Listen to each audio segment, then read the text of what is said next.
for the presidency of the Republic in 2017 was because he was 69 at the time, and that the only way he could still get into the military at 69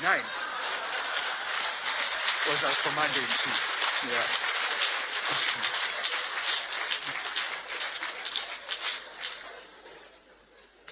The last lesson I'd like to share with you all today is in many ways the most important lesson. It's also the hardest to put into practice. However, given that this lesson is an official Nyaga family trade secret, I cannot share it with you today, or my uncles would kill me. So you can meet in my tent. Thank you. On a slightly more serious note, and I see was a very strong man, physically strong. He was 72 years old. He walked 10 kilometers every morning at 5 a.m. Myself and my sons tried to keep up with him, and we were defeated. The truth is that COVID took him in 4 weeks. Waziri Kagwe has been telling us all year, and perhaps you have not been listening. But sasa tumeona na macho, hii kitu ni real. This is a very strong man. It is real.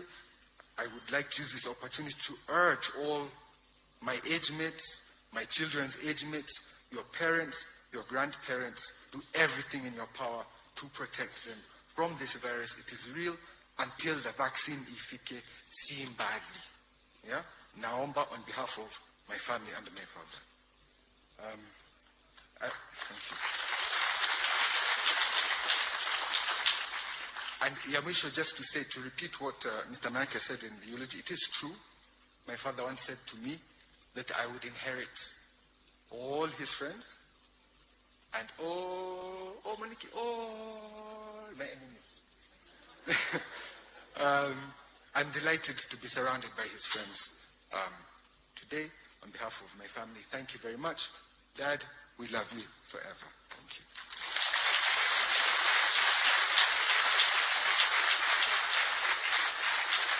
Thank you.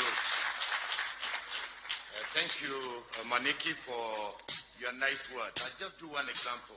Alex and Melin and Ella, just stand up. Just stand up. Joe was very proud of those Muzungus. The boy he named after me called Norman, for those who may be willing and ready, he's still single, free to mingle. He's a pilot in Japan.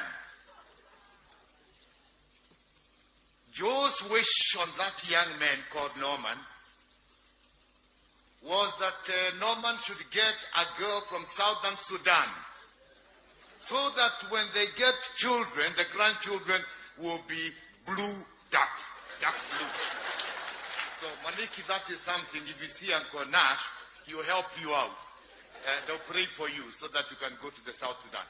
Your Excellency, I think it is important at this point in time, before I call my big sister Mary and the other one, I give a quick history about Joe. Not that history that is known, not the one of Pentagon that he was with the Honorable Balala, the rest, and so on. I give a history of Joe's sickness just before he died. And with your permission, and he has given me permission. Joe fell sick before he was admitted to hospital on the 19th. He was home in Nairobi for a week. God knows what he was doing in Nairobi.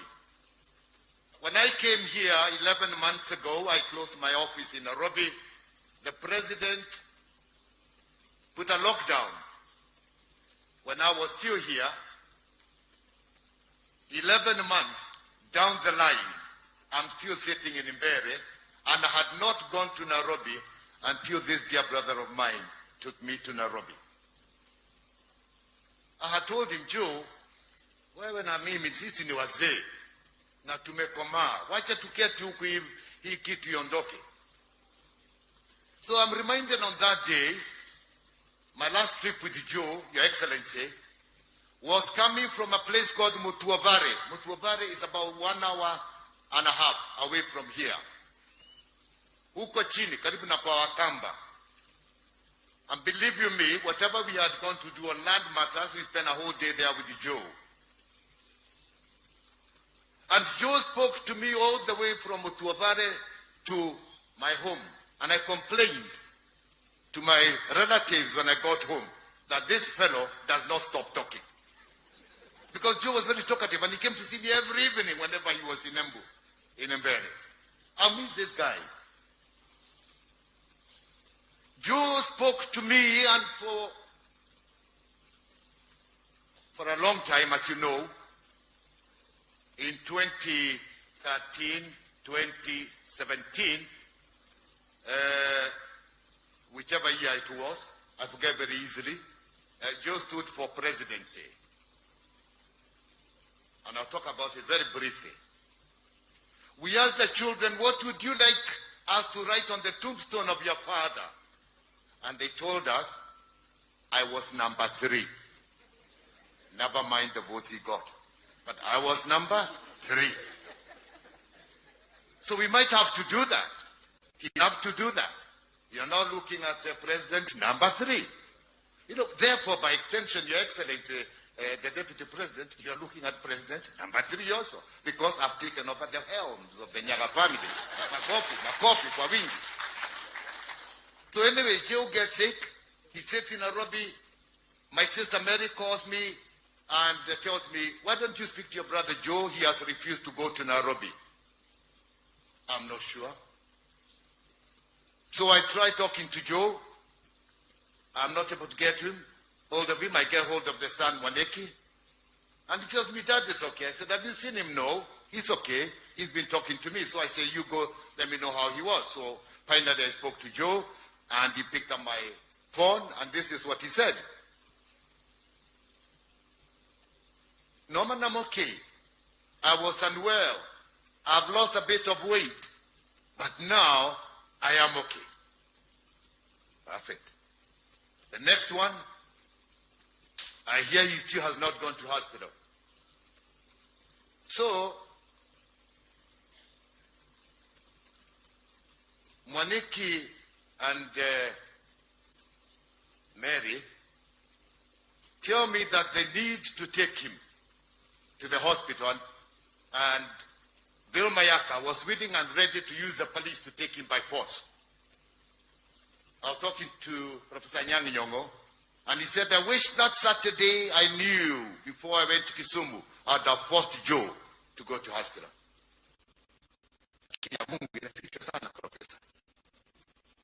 And you know, I keep on saying by extension, because Professor, you're older than me, you go there.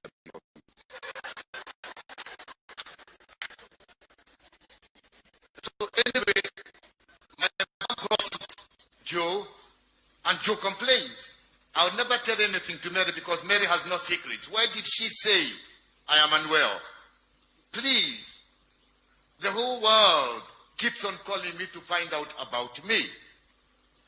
So, I mean, if an adult tells you that, with all due respect, Your Excellency, wouldn't you just know that this man is well? In fact, at that time, I would have called him a dude. He's well, just for it to know a bit of America. So I let Joe. The surprise on Monday. In the evening, I'm called and I'm told that Joe is extremely unwell. And he needs to go to the hospital. Well, he has already gone to the hospital. So I follow that. And I'm told not only is he sick, actually this man is sick from this animal called COVID-19. The one that we are told is abnormal by the CSU is here. And you come and tell us later how abnormal this thing is. Sasa watu wa mbele mtajionea yeye mwenyewe abnormality is here. So, there's nothing we could do. Here it happened. The rest is history. We get doctors, team of good doctors to go through it. We have people tested in his chamber here. and in Nairobi everything is working. A man called Embu, we want to thank you. You have flown all the way from London to come here. I get a call from Nairobi Hospital. I am told he needs a high-flow nasal canal set, and it's only available in Kenyatta Hospital. I call Mutahi, CS, and Your Excellency, the reason I call Mutahi, just Mutahi, sometimes I forget, is because when I was a tiny little boy, I used to give him pocket money, this one, before he became a rich man. He went to school with my kid brother Njero. Now he's a big man, he orders me what to do. So anyway, so I speak to CS Mutahi, and Mutahi tells me, I will call you back. But he doesn't know what I want. So I said, I'll break all protocols. So I called the CEO of Kenyatta National Hospital.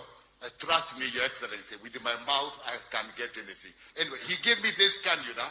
It was taken to Nairobi Hospital, and Joe was using it by 9 o'clock. And for the next 3 days, it made him survive. Then I get another call from the doctor, and he tells me, this man now needs to go to ICU because things are serious. So he goes into ICU. We are following. I am writing to many people, giving the reports and so on. And we all think Joe is going to be well. It's going to be okay. And we are even thanking our God, that Joe is going to heal. Until one Wednesday, 2 days before he died. And I think that was on the 8th. Your Excellency, tangu mimi nije hapa, mimi sijaweka suruali kama hii ambao ninaweka. Nilikwenda hapa Embu, nikashonesha hii suruali ya inaitwa kipande. Hiyo. If you look at me, I'm a truly native of Mbere here. I got us in the shamba, and I got this information. Joe is very unwell. We did a chest X-ray on him, and 97% of his lungs, post-COVID, are gone. So now, this is after being moved from COVID ICU to normal ICU of Nairobi Hospital. They used within 2 weeks, or just about 2 weeks, Joe had healed from COVID. And that's why he was moved to ICU, and my family continued on to see him in hospital to encourage him. But the lungs were over-destroyed, 97%. So this is what they said, the doctors. We need the family to come to us because we have to make a decision on Joe. Either he lives in a ventilator or the family thinks otherwise. You know, the doctors are telling us either switching on or switching off, forgetting that it is unofficial, it's unlawful. Is that so, JB? Mombere? Neguo? It's unlawful. So, I tell the doctors, you know, I'm affiliated to over 500 hospitals worldwide. Now the DP knows. I can actually take Joe to Chennai in India, where we can do a bilateral lung transplant. He can survive. If at all his brain is okay, then they said we are going to do that tomorrow. 2 hours later of a conversation with the doctors, Joe got the first heart attack, cardiac arrest. Couple of hours later, another cardiac arrest, but all lasting between 4 and 5 minutes. CPR, no defibrillator was used on Joe. Then I said, things are serious. Hii kitu imekuwa ni mlima, ni mnyama. Now I started looking for God's intervention. And God's intervention at that point in time is my very good friend and my neighbor, the Bishop of Nairobi, Bishop Waweru. Graciously agreed to go the same day with his wife. They called me and they said all the things that he said for those who are not asleep when he was preaching. And I was quite satisfied. If Joe heard or didn't hear, and Joe had confessed to me many a times how saved he was, and he had confessed also to Bishop how saved he was. You know, for me, I have no doubt where Joe is. Joe sits where? where all of us will go. But not everybody. Those who do evil things, which I don't do, will go elsewhere. If you want to see me, you must do the nice things that I do. I want to thank you, all the people led by the president and the deputy president, who were praying all along for Joe to be healed in hospital. I don't take it for granted. You were excellent in as far as that was concerned. So anyway, the next morning we rushed to Nairobi Hospital, and my wife and I, and we are there just on time. We are there for 2 hours. I think we were only 6 of us, and we prayed with this man, and we did everything with this man. Then, just before we got there, he got a 3rd heart attack. 4th heart attack happened after 4 hours, 2 hours, and that was the last one that took him to the next world. I was very happy, actually. Joe went in my presence. He would have decided to go before me, before getting there. But I asked the doctors, can you do everything possible so that his son Norman, who was arriving the next day, would find him here, whether in vegetative stage, but the machine working, and then we can deal with machine at that time. Norman, I'm sorry. By the time that happened, it is history we give you. But for me, Professor Nyong'O and the Sister Karaoke, look at the respect Joe gave me. That this is the way I'm looking at it, and I feel very strong about it. That Joe waited for me until I was there, and then he took his last breath. I did 2 things before I called my big sister Mary. I shut his eyes. Nipigwe makofi kwa kumfunga macho. None of you walimfunga macho. Hata we professor. Nikamfunga mdomo, and I was satisfied I had done God's will of what I ought to have done. Mary, why don't you run here? I am through here, over here. Dr. Mary Kimulu is my big sister. If I never refer to Dr. Mary Kimulu as my big sister, I get into a lot of trouble. As a matter of fact, Your Excellency and Your Excellencies, this young girl who did not make Joe grow up, because the difference was only 13 months, mine and her was also 13 months, she taught J.B. Muturi, the Speaker of the National Assembly, when he was a little toto, when he did not know how to put. In fact, that time you remember from Ishiara, the trouser, you are doing it reverse on the other side. Mary, now you can talk. Thank you. You know, I did not ask him to do my speech.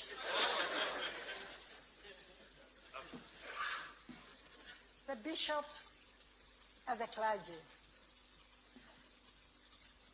our deputy president. No one day I called you vice president when I was quite new to these things. And I apologize that you forgave me in a Bible Society meeting.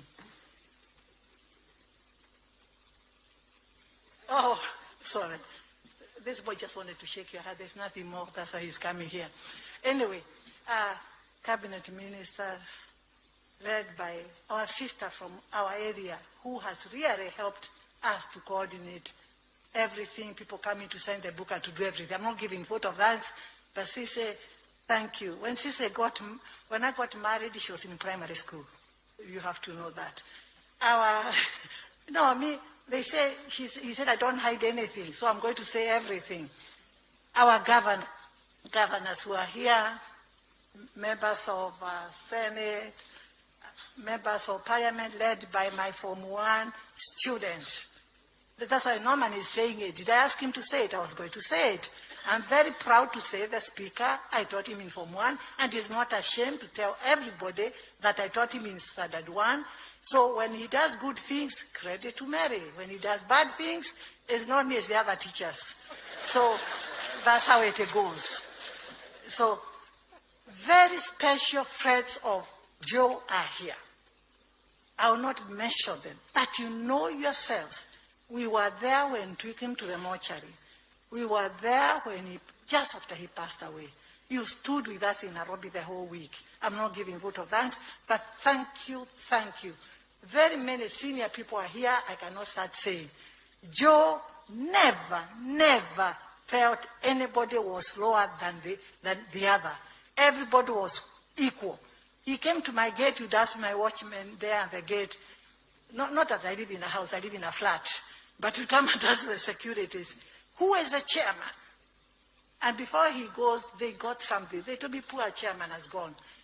So I was going to talk about him when he went, during the emergency, went to Nyaga, my father's place, was achieved. And Joe always felt he was proud that he was escorted by security to school.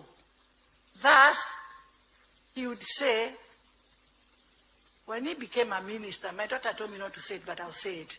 It was not abnormal to have security.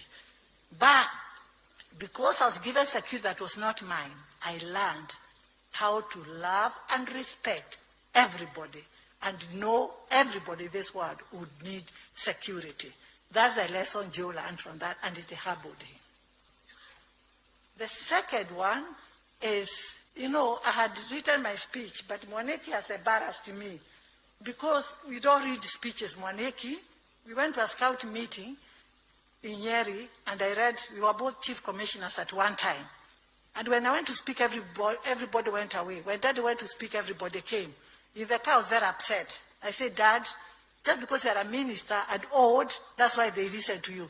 He said, no, Mary, you read your speech. So I've tried in my life not to read speeches, but this is not a normal time for me.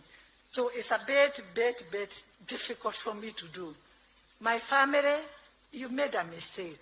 You say that I represent you. How can I do? Nash, stand up and I see your family and people can see you. Nash, where's your family? That's former Governor Nash, President Jude. Norman, because you want to take over, you are number one. You might be looking older than me, but you are number 3. In our family, we talk with the numbers. Joe number 1, Mary number 2. No, Norman number 3. So, but anyway, it's okay. Jero, where's your family? Jero, by the way, Jero is very special today because the Minister of Health was your best man. So you are very proud. He keeps on telling me that.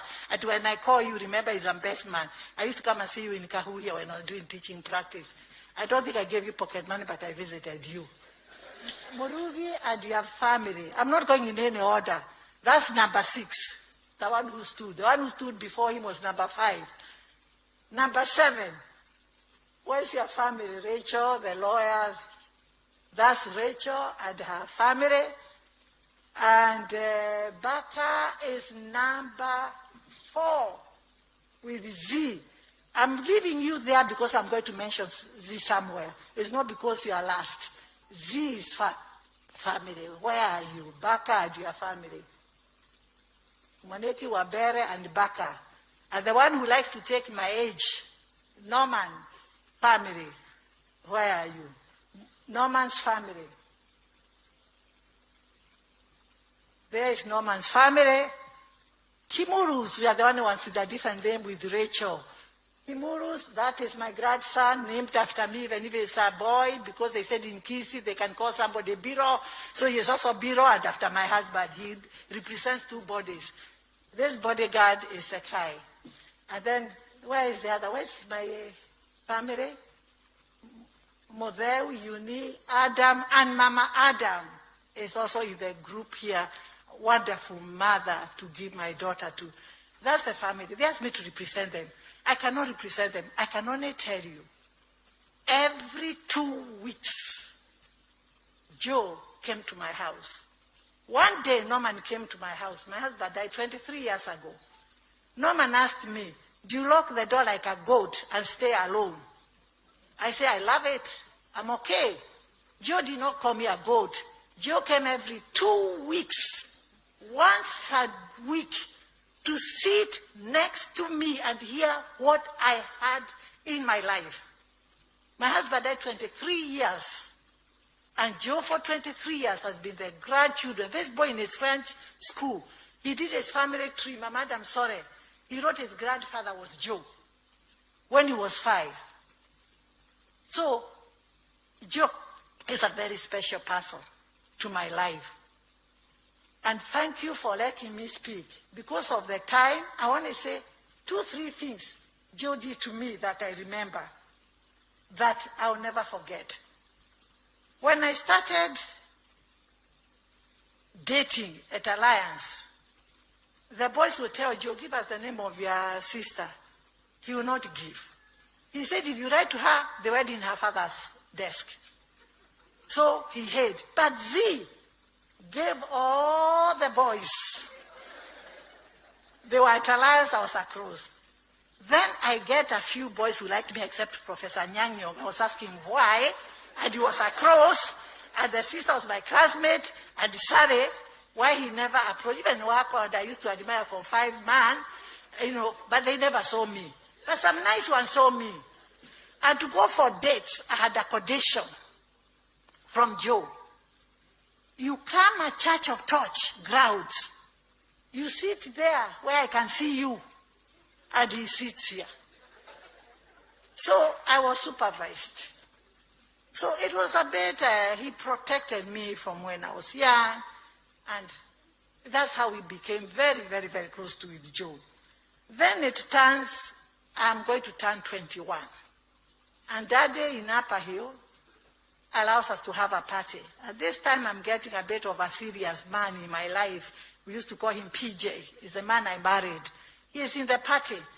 My father is leaving and gives a blessing to the party and says, goodbye, have a good time. But the man makes a last statement. Mary, I'm sorry, I'm not giving you the key. How do you say that when a lady has a fiancé there? He refused. Daddy left. Joe went to the room and came with a beautiful, beautiful key. White, draw. And he says, my sister, you have the key. Up to today, I keep that key. And I will never, never throw it away. But whoever, Mayaka, I don't know, Mwaniki and Norman, can you correct that book of your father a bit? I was not privileged. In Kangaroo, I slept on wooden beds. I ate maize and beans with those insects. I don't know what you call them in English. Busha, whatever in English they are called. But Rachel and Jero were taken to Nairobi Primary School. And later on, they went to Limuru Girls. I went to Alliance. Is that being privileged than Murugi and Jero? There, I think there is a little mistake that he said that. I was on a take. My father loved me. The mother died when he was young. I was named after the mother, so the mother had come back to life. So obviously, I'll tell you why Joe told Professor Kamau he wanted a baby girl. It's because when Daddy got sick, I held his hand for 2 weeks. Then went to Paris, he died. And Joe said, I wish I could have a baby girl to do what Mary did to Dad. Professor Kamau confessed that to me. That's what Joe said. So I know why the love of Sheba, and Sheba has been a good friend for Joe. So Joe is not my brother. Joe is my friend. You can see it, Bwana Deep, if you don't think I'm smart, I'm wearing at least purple and yellow. The reason is look up and see. Purple and yellow. Those are Joe's colors. And because he came to the university, Margaret, my English is not very good. I tried to write Kellogg's. What did you do? Is that what it's called? Those who are in America with him in Chicago. And he is so proud of that university. Kellogg's. And he wanted those colors. So as a family, you don't see any car with a red ribbon. We put his colors. Purple with people and yellow on the car. I later on met a young man, and my father would see me with the Pascal.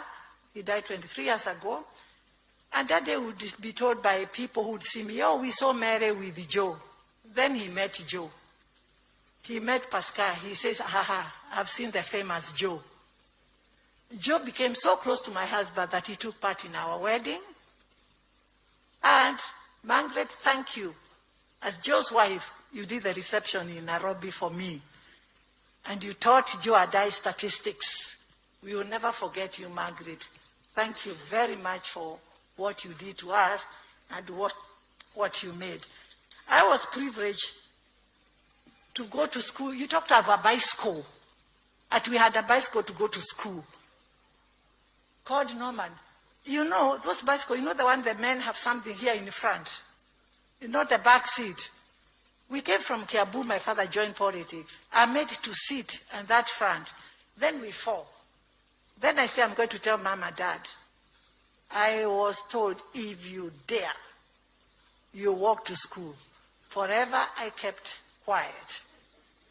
Because I could 3 kilometers without shoes, and having come from Kiambu town school was a bit different. And Joe would go counting Mwananchi's cows, and he's being told this is not done in Bere. Don't count people. That's the brother I loved.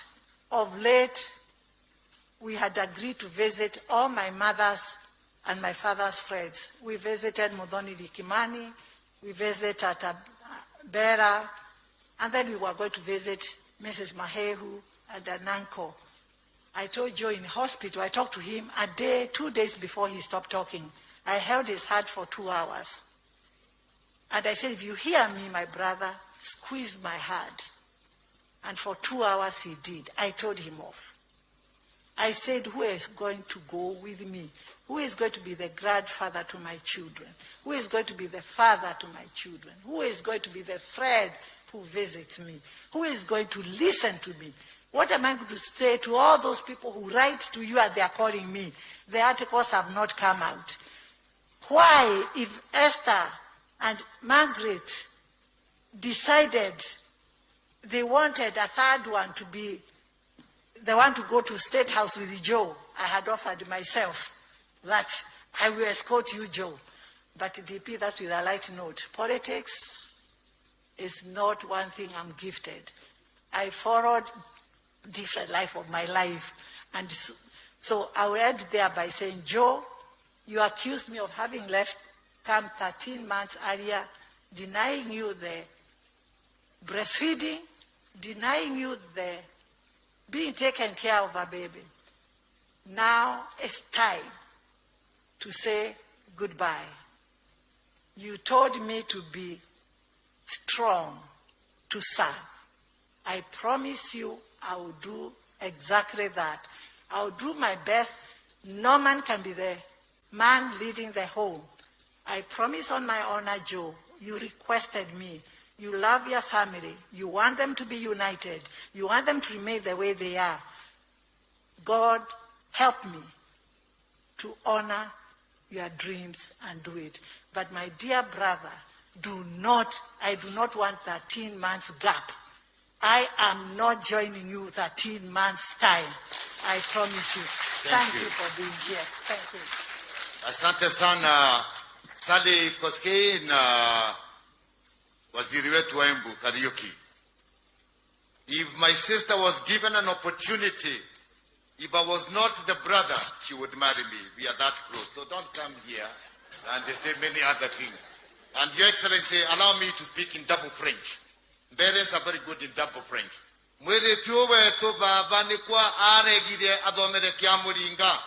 Nundu wa gutaba manje takaya kugia na rutemuava akebirwa kangaru. Je tukirewa ni ngage merite singage ni ndui. Tukirewa ni nda uti kwange menya ni ndui. And with those few words in double Dutch, now it is my privilege to ask my kid brother, Governor Nash, to come forward. Mabitia manjambe no mukwana yuki teino, techiria Governor Central Bank. Korwa ai mwaro kuriniye. Aba no chira ningia korwa tumete ndui. Ningi nambia nyingi ukera mutahi wa Kagwe. Nash, tell us why you never made me make too much money. Go ahead. Nahashon Gige Nyaga. Thank you. Thank you, Norman. My Lord, the Bishops, His Excellency, the Deputy President, Cabinet Ministers, and all the Wakubwas from the national government and from the county government. Thank you very much for coming here. All protocols observed. I've left the governors, but when you say all protocols observed, wasalimia wote, hata wananchi watukufu. I was given a specific task. I was told, tell us who Joe was in your own perspective as Nash. So I will not speak for anyone else. Norman speaks for everybody else. Mary speaks for the whole clan. I will speak for moi. Nobody else. So I'll say who Joe was. To me, I'll read a speech.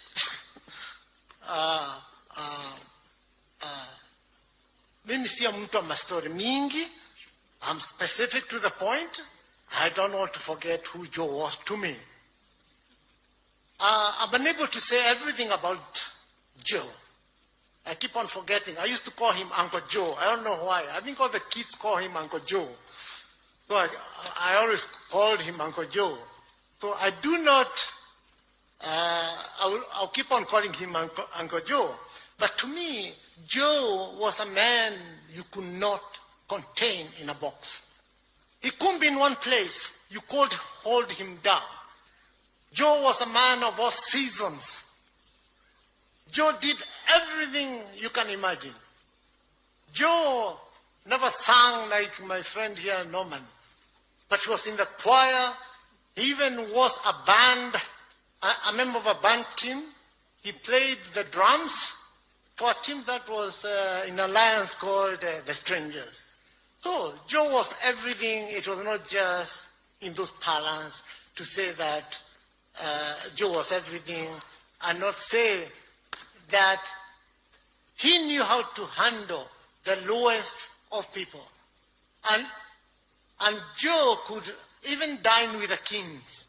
But in between Joe was a man who was friendly to all, and no doubt I can see the friends who are here.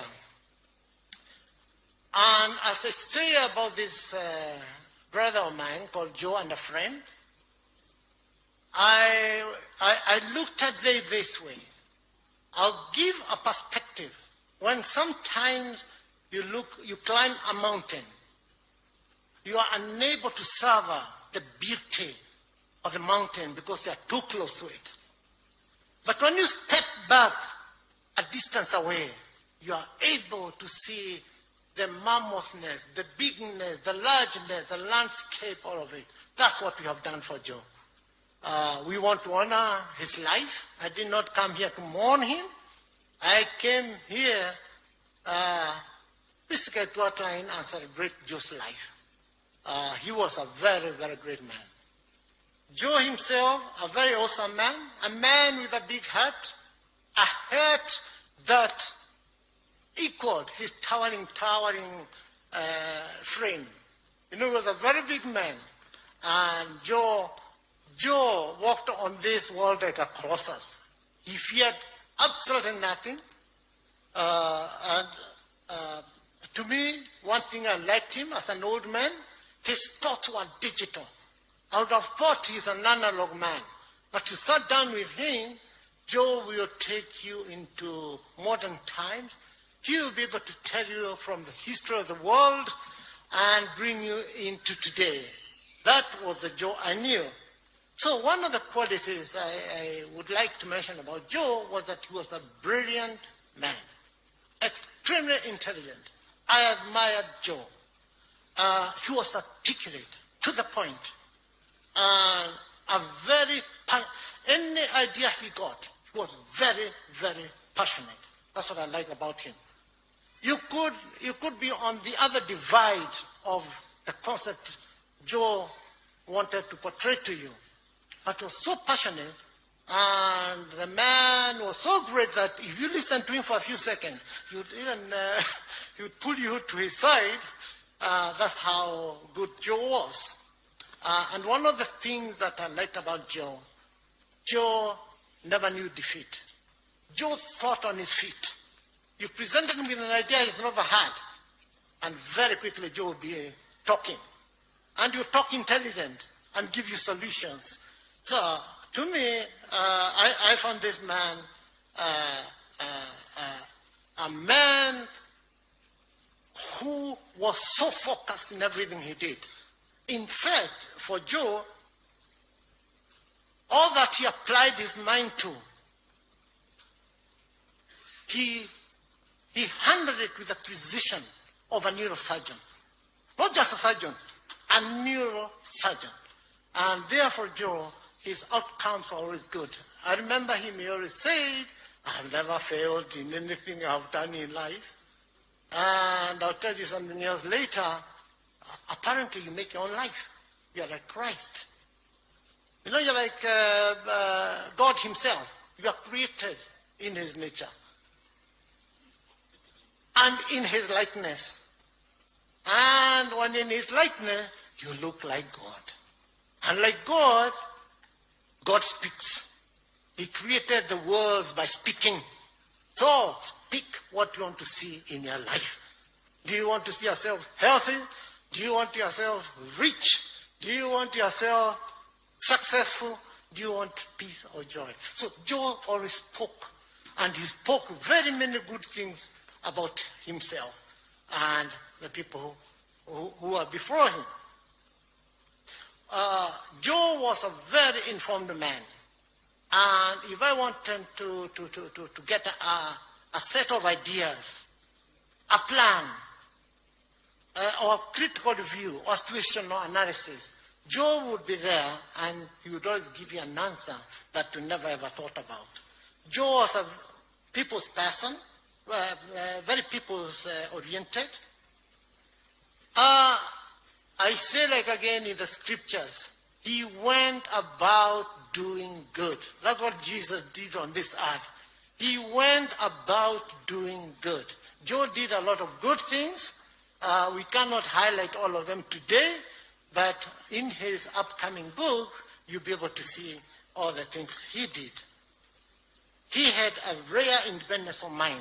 His thought was crystal clear, and he always told me, in diversity of thought, that's how you mix up and come with success. Even when he differed with you, Joe never left you with a bitter taste on your mouth. You are always friends, and that is a quality, a trait I saw where he had so much patience. He was a diplomat par excellence.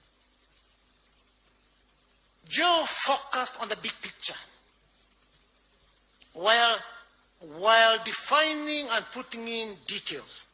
Joe focused on the big picture. He would always tell me, don't deal with storms in a teacup. Don't sweat over small things. Focus. What we want is to be result-oriented. Joe was generous to a fault. Even as he lay at the hospital bed, he was still sending Moneki to handle some church harambe in Nyaga. That was Joe. Very generous and brutally honest. I would want to say why I admired Joe.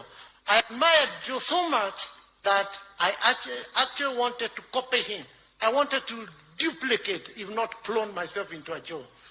Joe did everything that I admired. Joe went to the Alliance. I had to go to the Alliance. No doubt about it.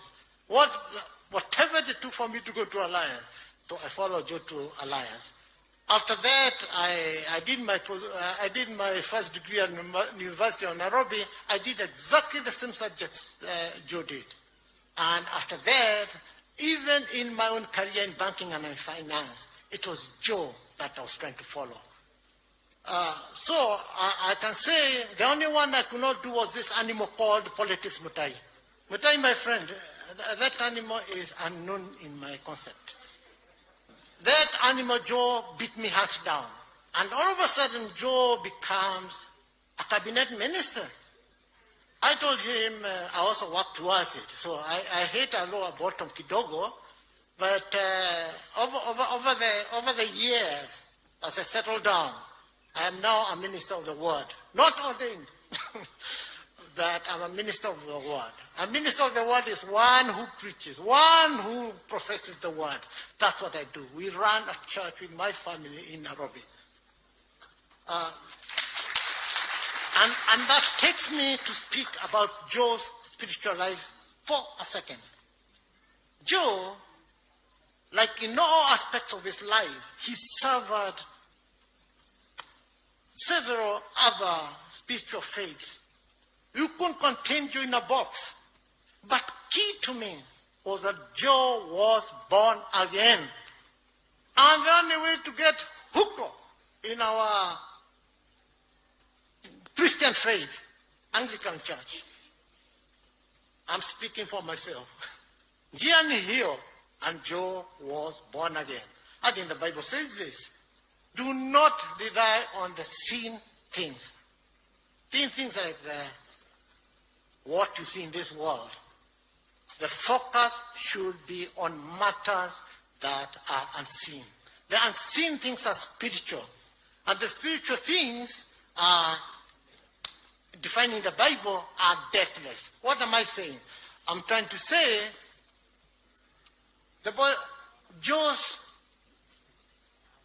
Joe has already moved over to heaven.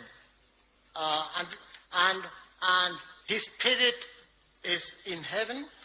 Joe, what he has done, he has just relocated home. And he's back in heaven, and I'm saying, what will be in timing later on? That is not the Joe. That his heavenly suit, his spirit, which is Joe, is in heaven. Thank you very much. So long, my friend Joe. So long, my brother. Thank you very much. Thank you.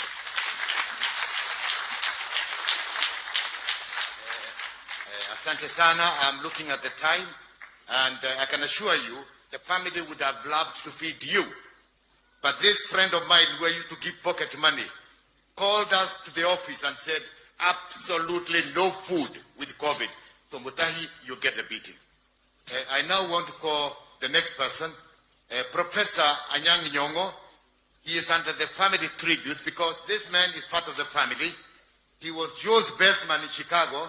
But I must tell you, Professor, as you walk there, you are not very important to Joe more than me because Margaret, sitting over there, brought a friend of hers, and I became the best man. Unofficially, we wore those good things that you wear when people are getting married. But officially, Christian-wise, Professor became the best man. His Excellency, Peter Nyong'O. Thank you very much, Norman. May I apologize to Minister Kagwe that I will speak without Barakoa. I find it easier. And I think I'm far enough from you not to get COVID from you.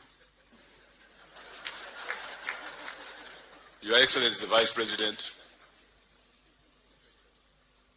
the family of Joe Nyaga, and all friends and relatives gathered here today, I think I want to say good afternoon.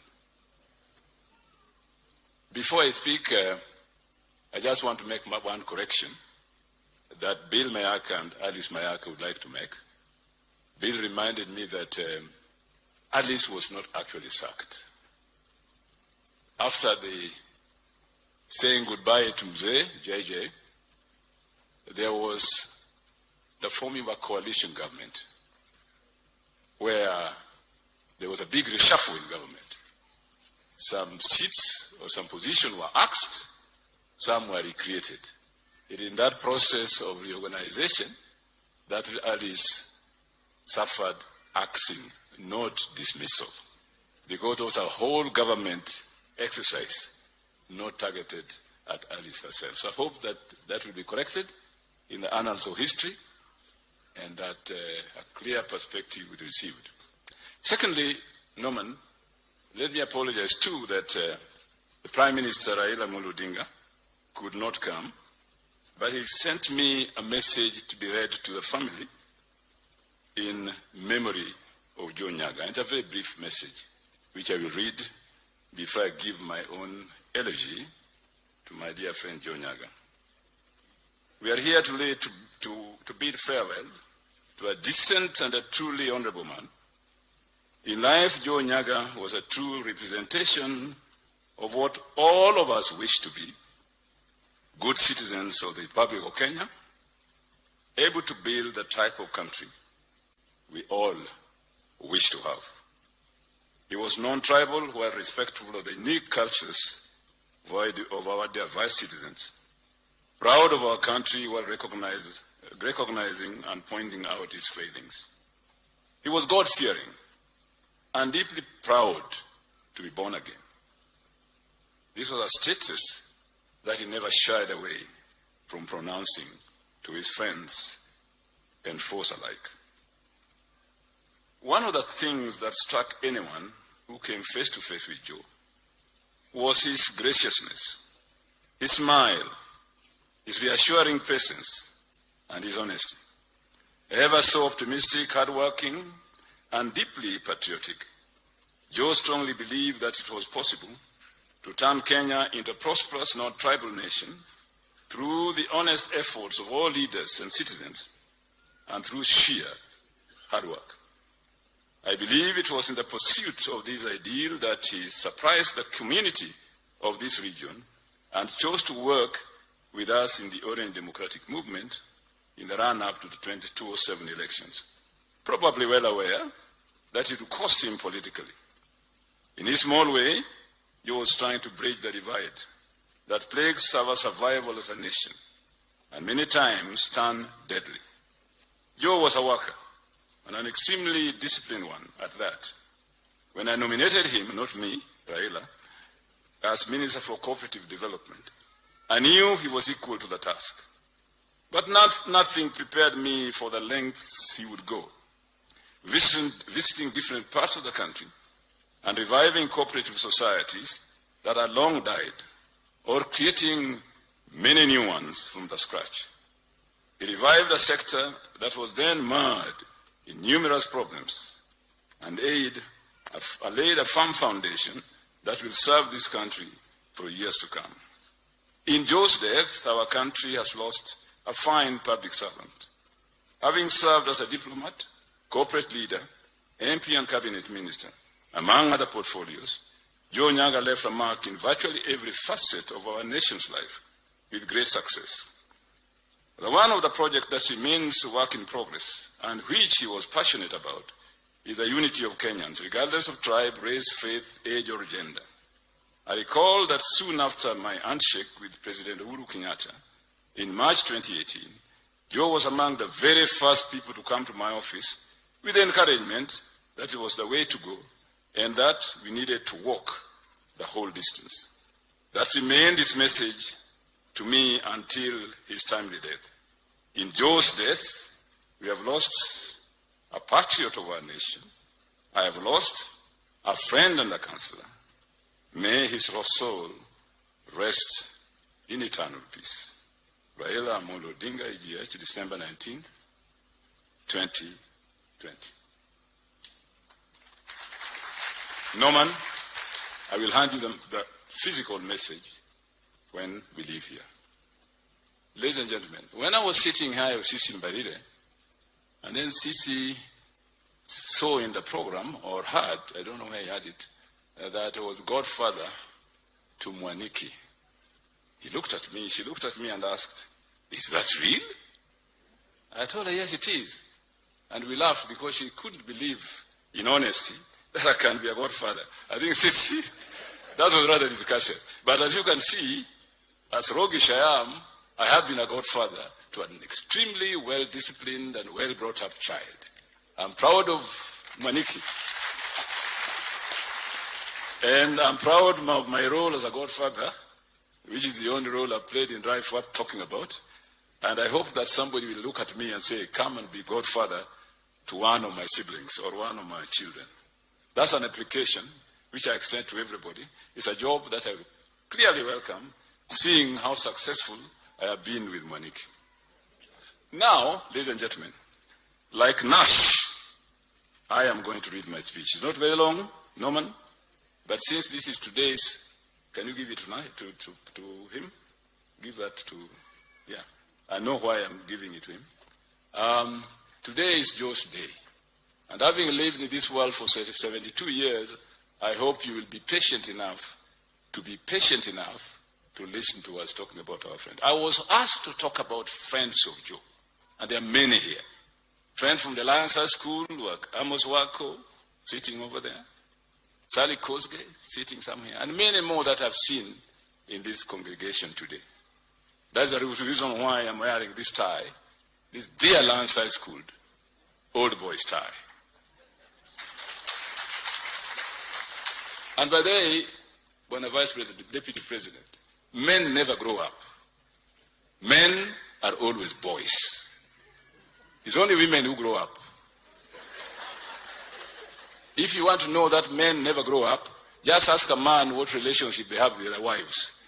And the wife will tell you, your socks is smelling. Where did you leave your underwear?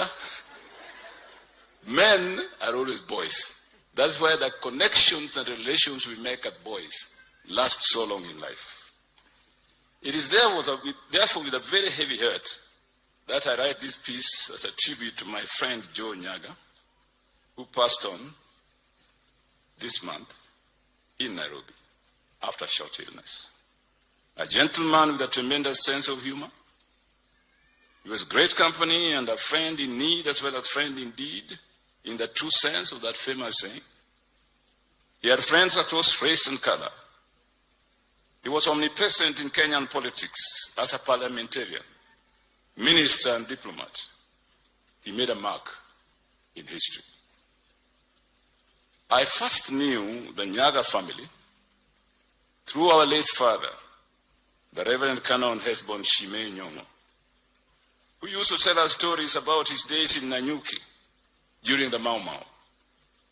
In 1953, my father had been posted to Nanyuki as a young Anglican clergy serving the King's African Rifles. We were not expected to visit father, nor did he ever come home for holidays for the 3 years he served in the army. But he made many friends within the church in the Mount Kenya region, and one of them was Jeremiah Joseph Mwaniki Nyaga, Joe's late father. The others were the late Bishop Obadiah Kariuki and the Reverend Sospita Magwa, both of whom he had known during his training as a clergy at St. Paul's Theological College, Limuru, now St. Paul's University. These names were familiar to us in the many stories father told us of his exploits as an Anglican priest serving in a war zone. From the very beginning, many ties bound us together. Hence the title of my tribute, The Ties That Bind. In 1962, my late brother Agri and I joined the Alliance High School when the legendary headmaster, Edward Carey Francis, was heading the Alliance High School on his last year of service. 2 years after that, Joe joined the same school.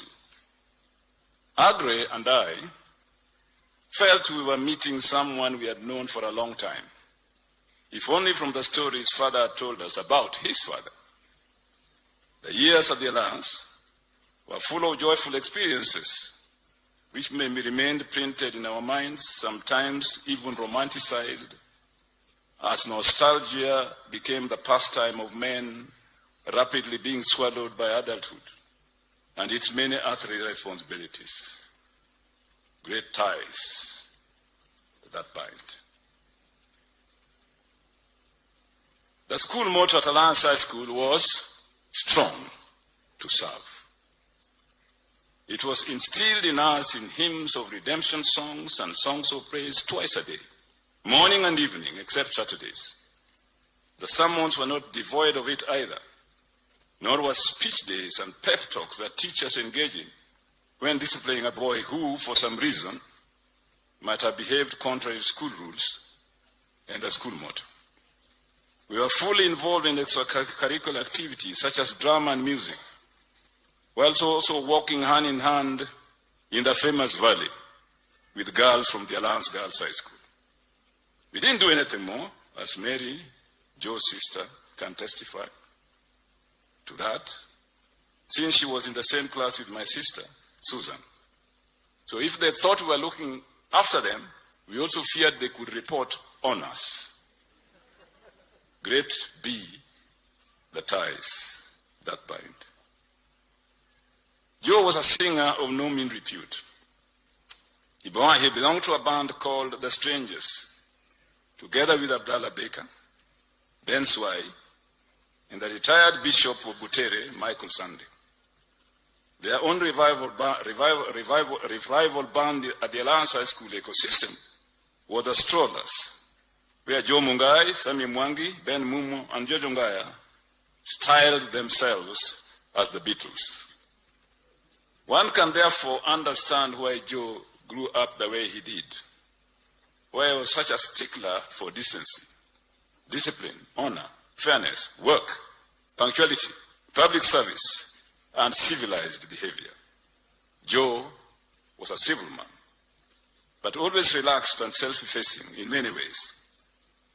He not only stepped into the footsteps of his father, JJ, but lived up to the spirit of the Protestant ethic that the Alliance High School instilled in the boys.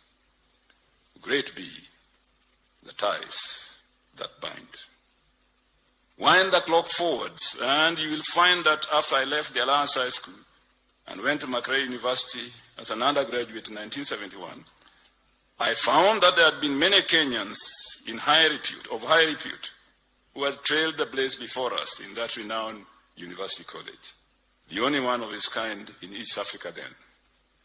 Such were men like Jeremiah Joseph Mwaniki Nyaga, 1940 to 1943, and Emilio Mwai Kibaki, who joined later in the mid-50s. And at Makerere University, the university motto was, and still is, we build for the future. In Latin, pro futuro edificanos.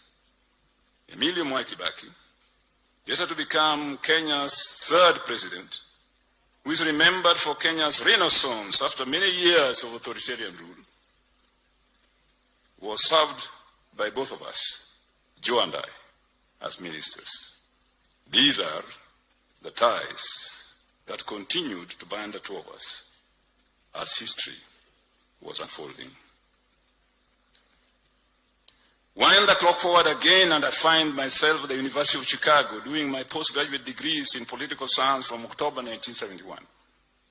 2 years later, Joe also arrives to do his master's degree in business administration at Kellogg's Business School, Northwestern University in Evanston, a suburb of New York, a suburb of Chicago.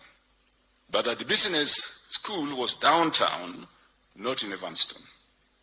He calls me from a downtown hotel and announces, "I am here," with a laugh at the end of it, as if I had seen him the previous day.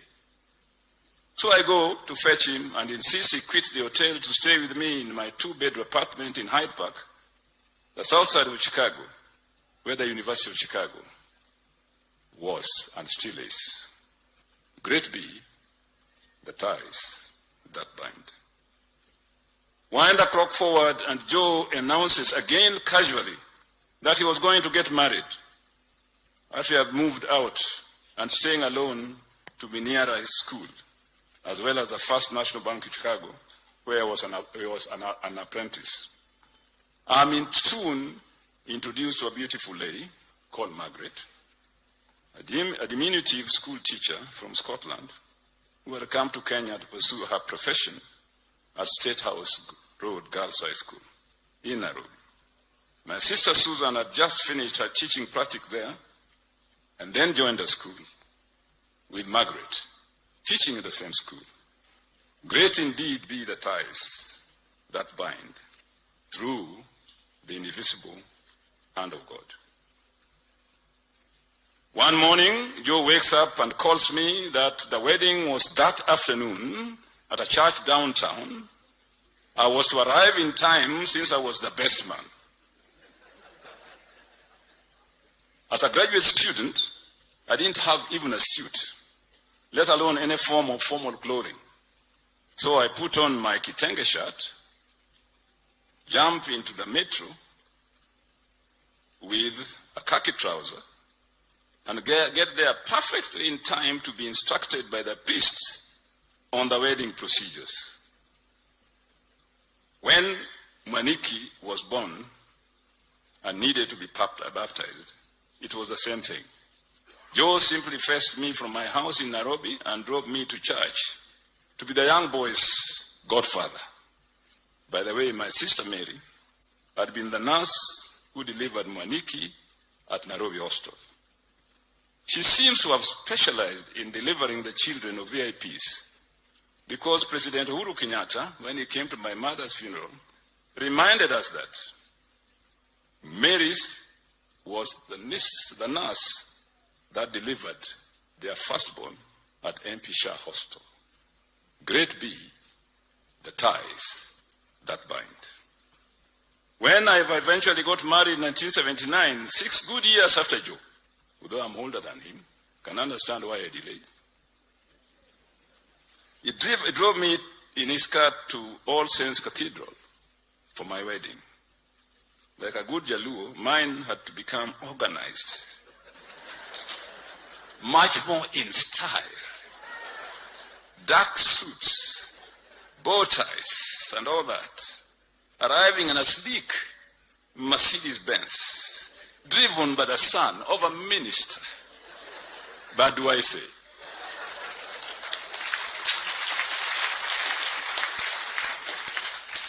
Joe insisted that the first night Dorothy and I had to spend for our honeymoon had to be in the new Boulevard Hotel in Nairobi. So there he drove us. The rest is history. And that is how our honeymoon started. Great be the ties that bind. Much more memorable, however, were our years as members of parliament and subsequently ministers in the Orange Democratic Party, Orange Democratic Movement, ODM, and subsequently ministers in the coalition government. We toured the country together during the campaigns for the referendum, the party election, the great election, general elections. Some of the people we worked with are here, members of the Pentagon, the deputy president, Najib Balala, Ninajibu, and Omwami Musalia Mudavadi. I was your Secretary General. I can still refuse to give you tickets.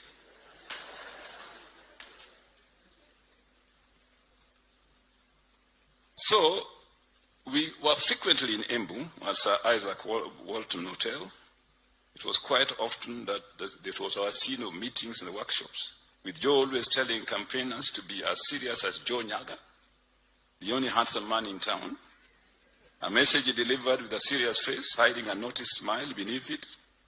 That was the vantage Joe. I speak on behalf of many friends who have similar stories to tell about Joe. He kept his dear friends to his bosom, opening up to them, encouraging them under difficult times, and being with them at moments of joy and sadness.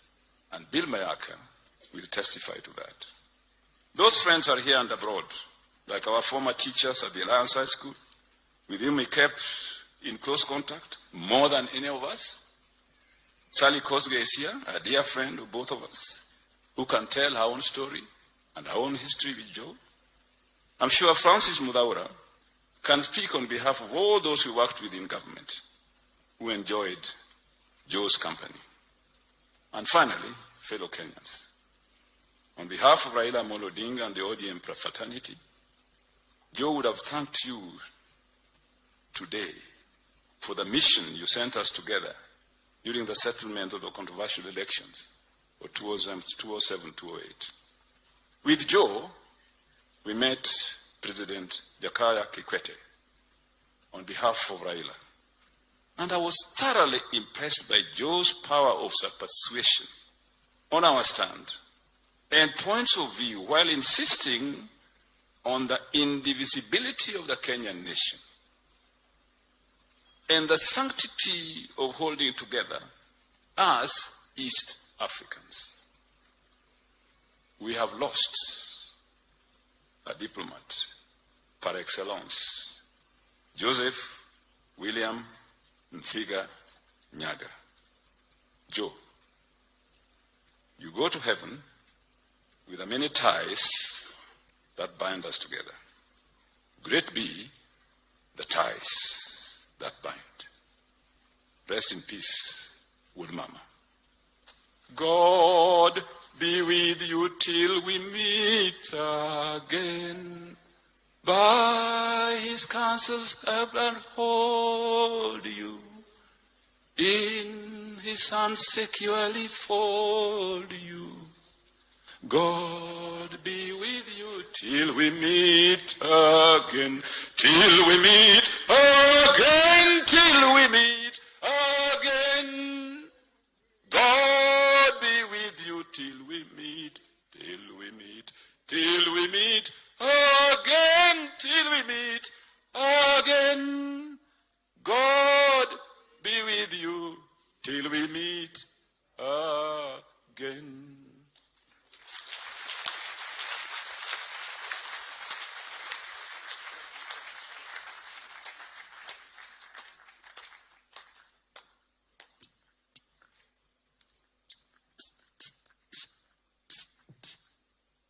Thank you very much indeed, Professor Nyong'O. Trust Ajaluo, he must sing for you to hear. He has a beautiful voice. Excellent voice, Professor Makofi. Thank you, sir. Thank you. Thank you, thank you.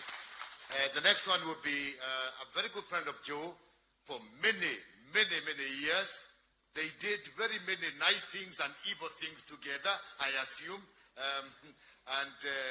They have worked this journey for a long time. They are together in ODM. If you saw those who came in earlier, he was at one point a big man in Mombasa. Now he's our Minister for Tourism, Waziri Najib Balala, all the way from Mombasa. Tukushukuru kwa safari yako. Thank you so much, Mheshimiwa Waziri. You give your condolence.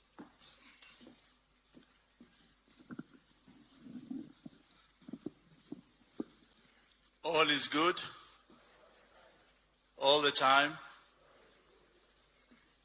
Your Excellency, the Deputy President, colleagues, the family of Joe,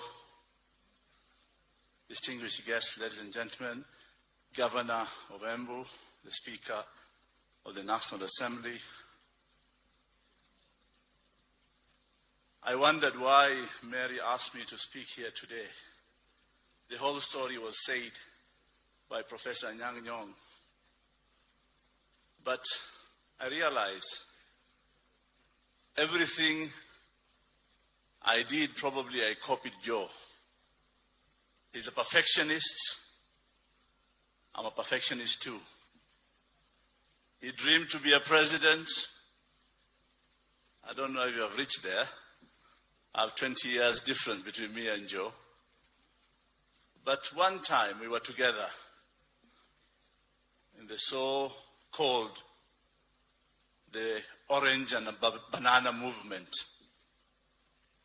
And finally, when we declared that the orange will become a party, it was Professor Nyong'O, His Excellency William Ruto, His Excellency President Uhuru Kenyatta, Raila Odinga, Joe and myself, when we consulted and we said probably the orange must be a party.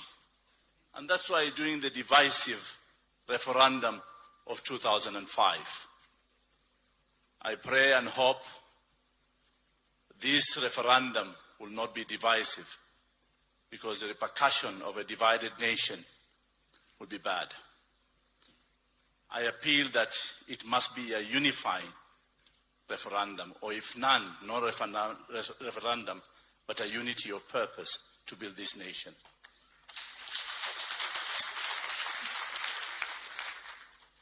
So we went through that, formed a party.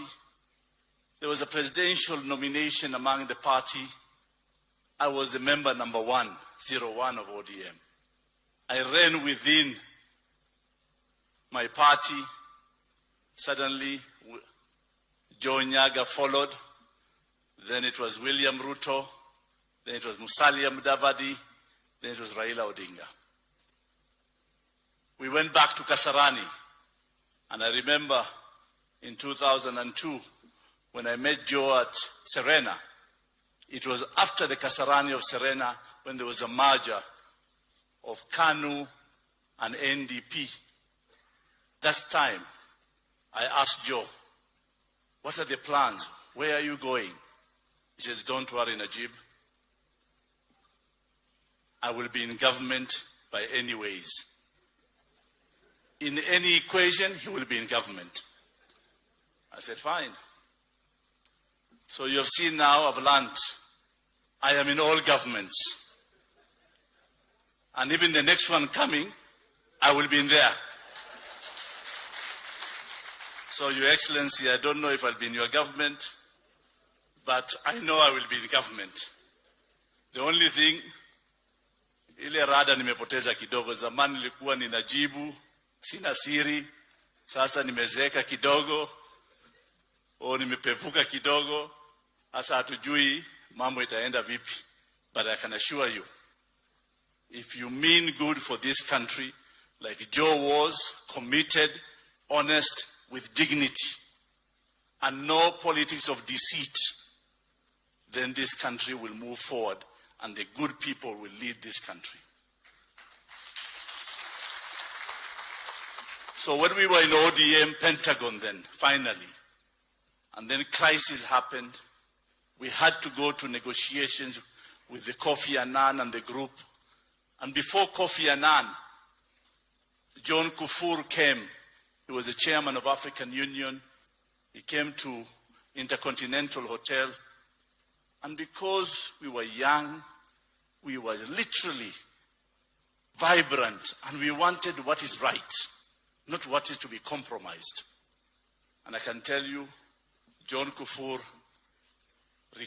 requested for the two of us, myself and Joe, not to attend the meeting because we were too straight in the discussions. We wanted what is right to be done. And then we were left out. Suddenly, it was Musalia Mudavadi who went upstairs, Raila Odinga and William Ruto who met John Kufur. Unfortunately, that discussion collapsed. And then later, Jakaya Kikwete came in as again the new chair of the African Union, and where then that the good things and the reconciliation happened. So you could see we came a long way. And before even the reconciliation, that's why, Mwaniki, you are talking about tear gases. We were all being asked by the same Secretary General of Mass Action to go on the streets. And yes, we were the young Turks. William Ruto, myself, Joe was behind us hiding. And that's why I didn't know the story of a toothbrush or a toothpaste. But I can tell you, we didn't mean bad. We just wanted the right things to happen again. So yes, we came a long way. And I can tell you as well,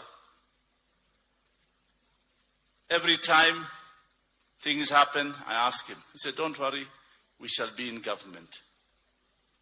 2008, we were in government, all of us. 2013, some of us, led by Uhuru Kenyatta and William Ruto. 2017, the same thing. 2017, I asked Joe, what are you doing? Running for presidency for what? We are already in government. He says, don't worry, now you'll be in my government. So I told him, fine, let me go with my own government. And when you form it and we lose, I'll join you. So then he comes back and says, now I retire. You know, I have a young daughter, a young wife, and I'm going back to the village. So I said, fine. So occasionally we meet at my house in Kileleshwa. We are closer, we are friends. And yes, Joe, I can say, I will miss your counsel. I will miss your wisdom. I will also want to say you have been a great man for this country. Rest in peace, my brother. God bless you. Thank you.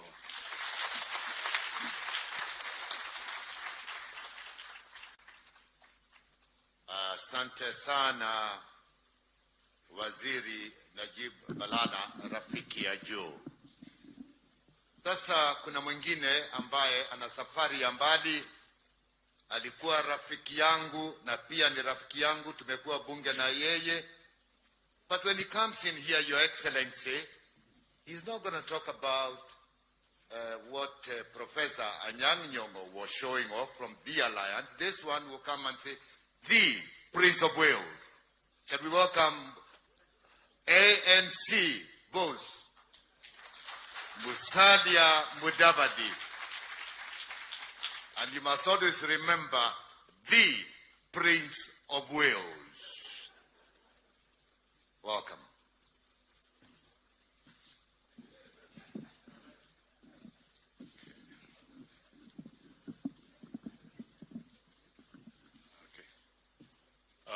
The family of the late Nyaga, the clergy, the Deputy President, William Samoei Ruto, distinguished friends of Nyaga,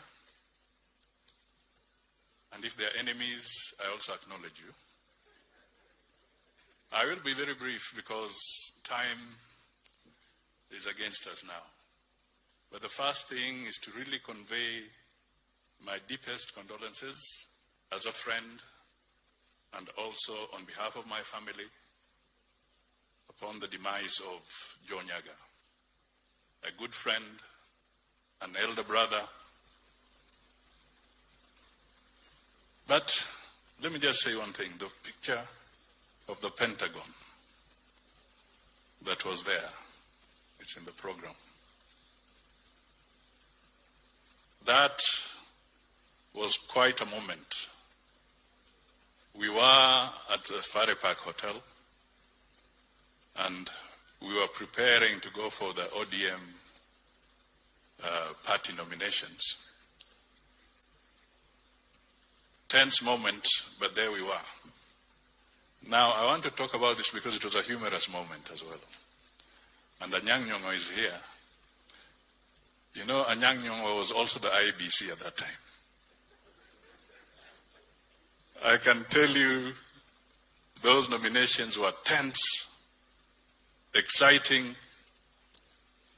but at the end of the day, after that nomination exercise, we stood together at that time and said, once you've gone through the process, and there's now an outcome, and at that time the outcome was that Raila had been nominated as the presidential candidate. We were left with two options. Either to walk out and quit, or to unite and coalesce so that we can proceed to the next level. We chose the latter. We united at that time and we moved on. Why do I speak to this? I speak to this because Joe was a diplomat. Joe played a role in making sure that we remain together. Interestingly enough also, Joe was very witty, just like his brother, Norman. And I've seen the same wit coming through the son. And literally it seems to run through the entire family. Joe was witty. Joe could speak. Joe, by the way, understood the deep state.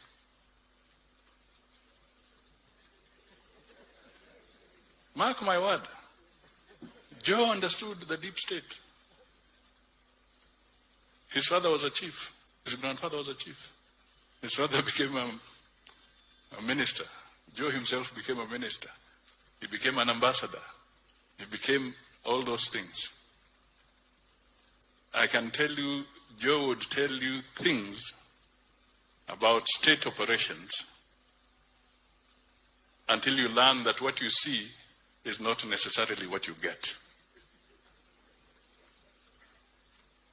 That was Joe, extremely witty. And his brother, this gentleman, gave us a lot of hell in Parliament.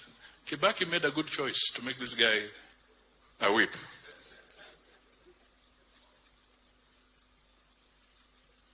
Norman was perhaps one of the best parliamentary whips that we have seen in recent times.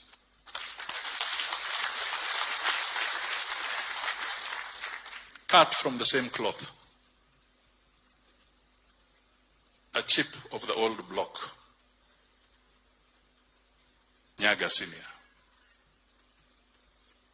He would organize Kibaki's government, and especially as in the build-up to the opposition, because he was fast before the last few days of Moi and then after. This guy would organize the opposition so well, and we lost a lot of motions because he would cheat us that we are going to support this motion. There's no issue here. Si hii ni kitu kidogo tumekubaliana. And then we stream out as those in the government bench. You stream out, you disappear, you go to your offices, you do what? When he has established that the critical mass has disappeared, Joe Norman would come back to the floor and say, we want to pull the vote now. Mr. Speaker, what is that phrase you use? Can you put the question? My friend, we could do nothing. Magari zimeenda. You cannot rush back to that chamber. And this guy was able to get us into that kind of corner. But he and his brother worked so well together in spite of the political differences. A unique family. Very unique. You were brought up well.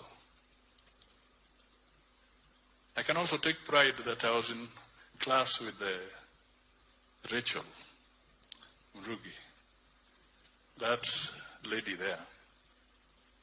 We sat on the same desk in Nairobi Primary School.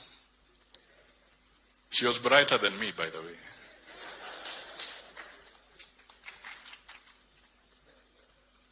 But here we are today, bidding farewell to the brother, and we say, this is Kenya. Let us make ourselves truly Kenya. Let us unite. Let us not be divisive.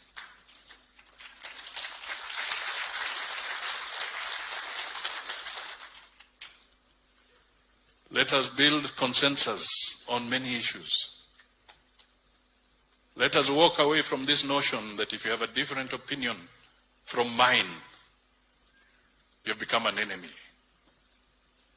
Let us make our civil service work, because the debate around the BBI has gone on and on and on. And I can tell you for free, we are reaching a stage where you are paralyzing the public service, because one is looking and wondering, are you for BBI or anti-BBI? Let us put closure in a very well-organized way with broad consensus so that this matter is behind us and we can unite again as a Kenyan to focus on the recovery of the economy of this country. That should be our singular goal. May Joe rest in peace. May his family also find grace in God. And may Kenya become stronger, as Mayaka said, and life goes on. God bless you all. Tumpigie makofi tena kwa sababu hasa kwa kunijenga. The Deputy President is here. Amesikia, ametuma kwa President. To my dear friends, the ministers, one of you is going to get sacked for me to come in very soon. That is the message that will go through. That's what I thought was said. Thank you very much, my schoolmate. That's a friend of mine. I knew him many, many years ago. He had not joined government. We became very good friends. Would go eat food together. We traveled outside many a times together and build a very good, formidable relationship. We then went to Parliament together. Let me have this pleasure to then call upon, and I want to ask that those who have not spoken to excuse that Deputy President has a third occasion, function, where he's going to, and therefore has asked that we give him an opportunity for him to come and give his condolences to the Nyaga family. Your Excellency, the Deputy President will invite the Governor to invite him to speak. This man coming from Embu, you all know him, is our Governor. He's commonly known as Shieko. Okay. Good afternoon. As usual, karibuni sana hapa Embu, Your Excellency, mawaziri, my colleagues, the Governor, including the County Attorney from Nyandarua representing Kimemia, the former Speaker of Kirinyaga, and Githinji, and the Nyaga family. It's really a privilege, and we are very happy to be here to wish a very noble son of Embu a good send-off. And may I just say one thing or two before I call the Deputy President to address you, because he has another function, and say that one wise person said the most effective prayer and the shortest. In English, there's two words.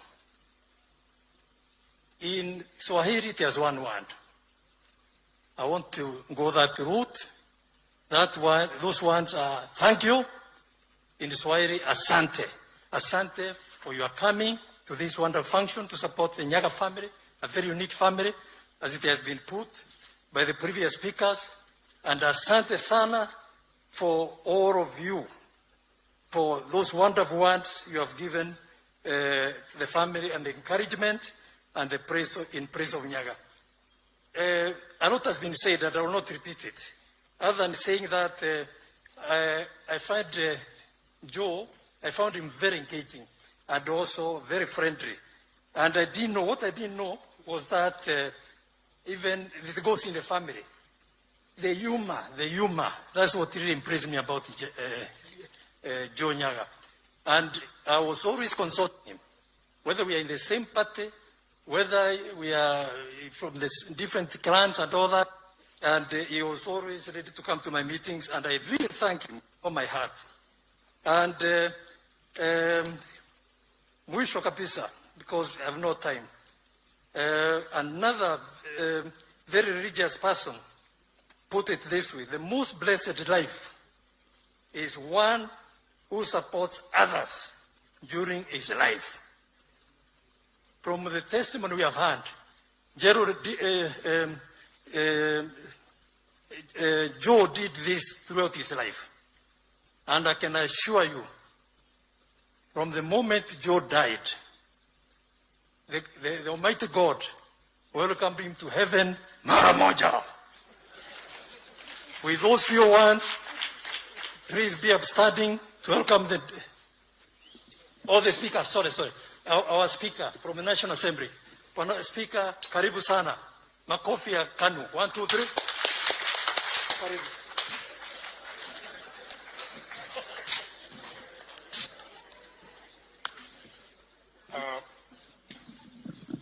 The family of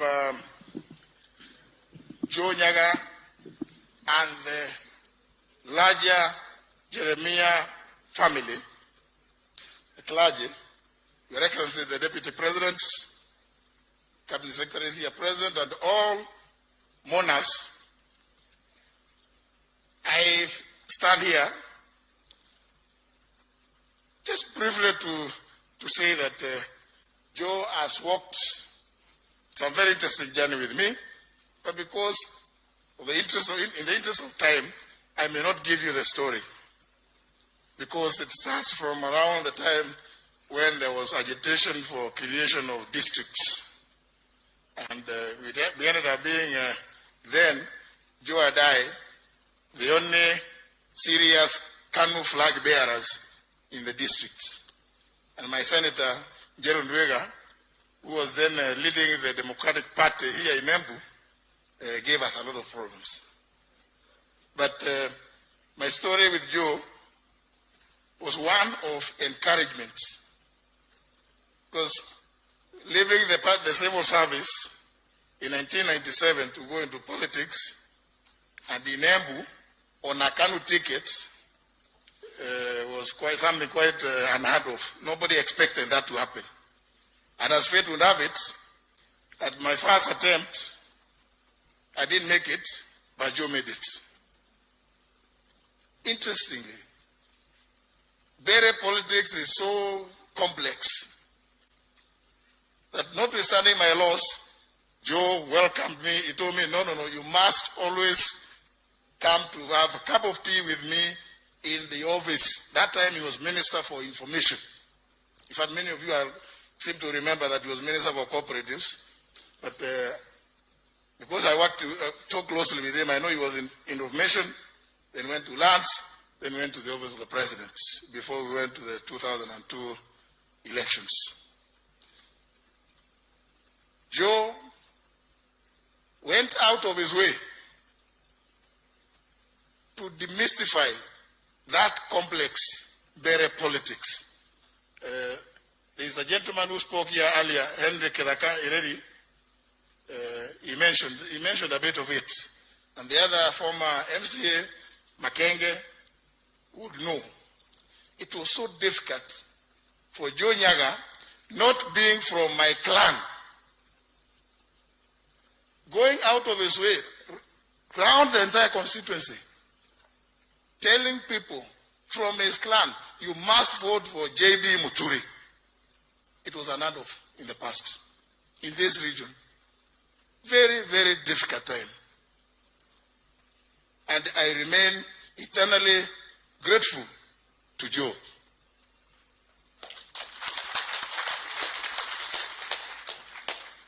So when finally I made it to Parliament in a by-election in 1999, we served very faithfully. I served very faithfully under Joe as a backbencher, with him leading me as my only minister from Embu. A few things that I learned, of course, much later, as many of you might not have known, when Norman was the government chief whip, I was the opposition chief whip from Bere. So this one, we have another very, very interesting story. The one similar to what Mudavadi has just said, because if you remember, after the 2002 elections, KANU was really whitewashed by NAC, because we are only 64 members with 4 nominated and 68. So I had to apply similar tricks. That's the ones the Honorable Musali has talked about, because there were too many. And I was then, I had to tell the Deputy President, who was then also a member of my party, as his whip, that let's hang around. These ministers, you know, they will disappear into their offices.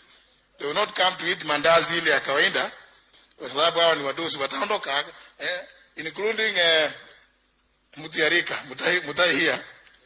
Wakitoroka kule wanaenda, na mimi nimeambia Norman, sisi hatuna ubaya, hii yote tunataka tu, hatuna shida, tutakubaliana. I think it's a trick. It could be something, Norman, that maybe people from around here know how to apply. But at all times, including when I became speaker, Joe would always be available. Pick a call. JB, when you are in Embu, please let me know. Let's have a cup of tea. The last one that he really amused me about was when he called me not too long ago and told me that, you know, JB, your son and myself are the biggest chicken farmers in Embu. I asked him, what do you mean? You're keeping chicken? He told me, yeah, Si mimi nilikwambia nimeacha hii mambo ingine, nimekuwa mzee sasa. Mimi sasa lazima nikae kule, lakini tunapenda ile kazi tunafanya. Watu wanakuja kuangalia sisi kwa shamba zetu. I couldn't believe it. So we agreed that we are going to come to visit to see how best we can do it. And I was telling him, no, maybe I may need to take you, organize, to take you, you go to Eldoret, a place called Sugoi. You go and see, you learn from the biggest chicken farmer. May Joe rest in eternal peace. Ladies and gentlemen, it's now my pleasure to invite His Excellency the Deputy President of the Republic of Kenya come and make his remarks. Thank you. Tafadhali tuketi. Familia ya ndugu na rafiki yetu Joseph William Nyaga, kiongozwa na watoto wake hapa Waniki na Norman and the small girl, na familia wengine wote wakiongozwa na Mrs. Kimulu here, who is although Norman says he takes charge, I think we have been told who is number 2. Waheshimiwa viongozi wote wenzangu mlio hapa, viongozi wa NC, magovernors mlio hapa, mawaziri, waheshimiwa wote pamoja na watu wa Embu, amjambo. Moriaro. Mimi kwanza kwa niaba yangu mwenyewe na niaba ya familia yangu ninaleta rambirambi nyingi za dhati kwa familia ya Joseph Nyaga, marafiki wake, watu wa Mbere na Embu, kwa sababu ya kumpoteza huyu ndugu wetu. I do not have a long history like Peter Nyong'O with Joe, but Joe was elected the first time in 1997, like myself. At least that part of history we share. And we were elected in the same party at that time. And somehow we have traveled that journey as leaders and politicians together with Joe. And I want to say just in one phrase that Joe was a good man. Indeed he was. I mean, it would be difficult to not agree with Joe, either because he had long years in diplomacy and he was very well educated, and as somebody has said here, he was also brought up in the church and he knew God. So he always did what everybody would say, that is the right thing. And therefore, we celebrate the life of a good man, Joe Nyaga. I remember Joe Nyaga because, as JB has said, the KANU days, we were all KANU members. And I remember one time, there was a KANU election here. And I think Joe was competing with Muturi. And the fellow who came to conduct the KANU elections, and being KANU chairman then was a very big thing, was Francis Nyenze. And Nyenze delayed in declaring who had won the elections. And Joe went to the microphone and announced that he had actually won the elections and declared himself chairman. And that's how it was, and that's how it became. Maybe JB may have reservations, but that's how it went. I also remember Joe when we teamed up together, as has been said by other colleagues here, Balala and myself were the younger of the lot in 2005, 2007.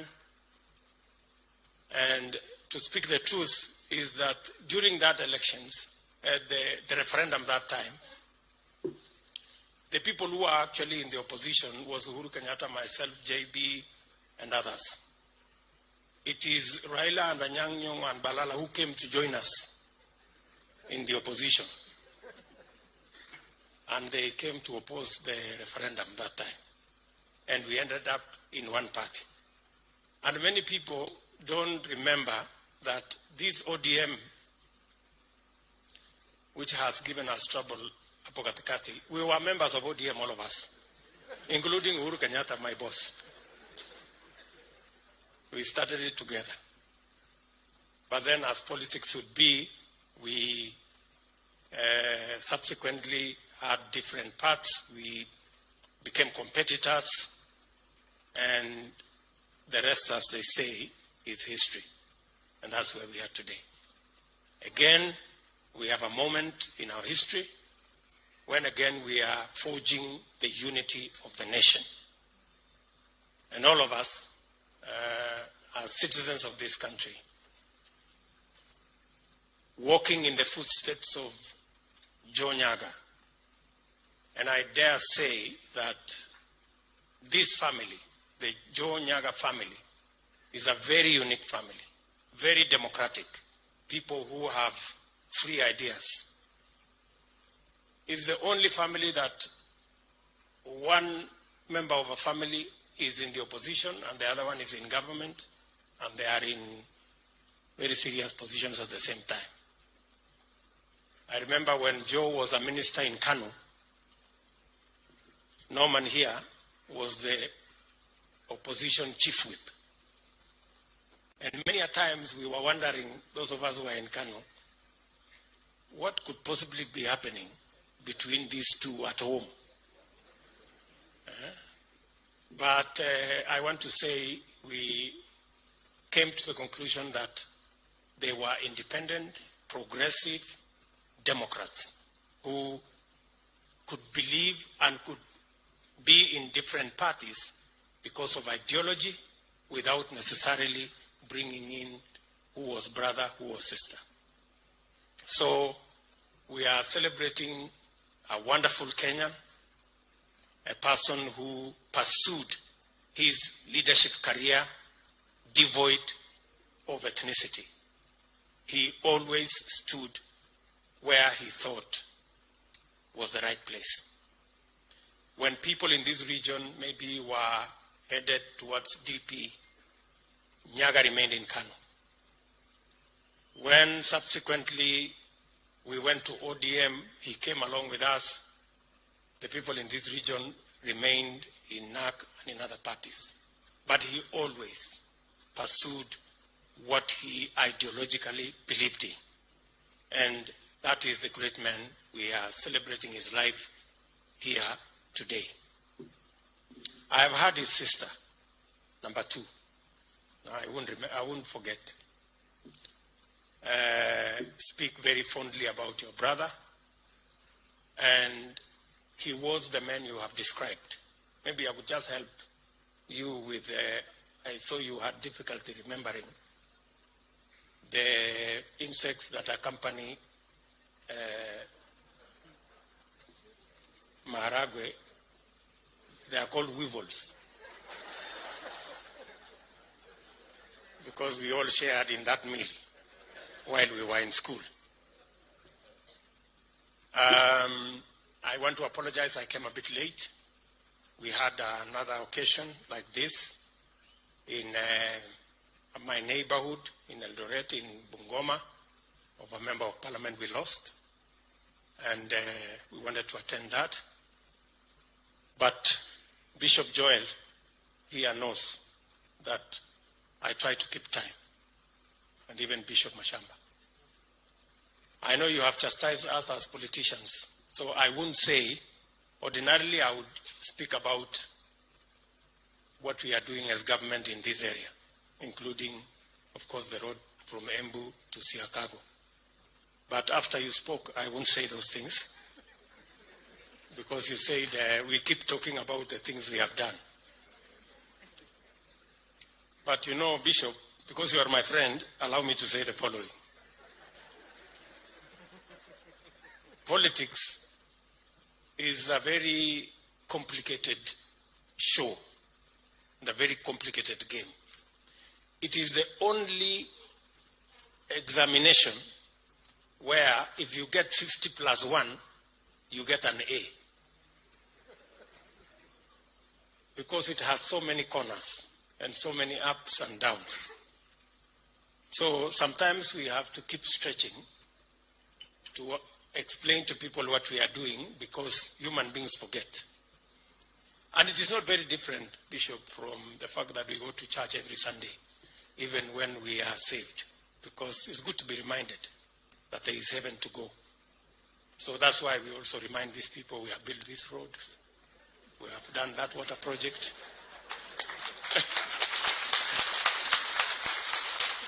Lest they forget.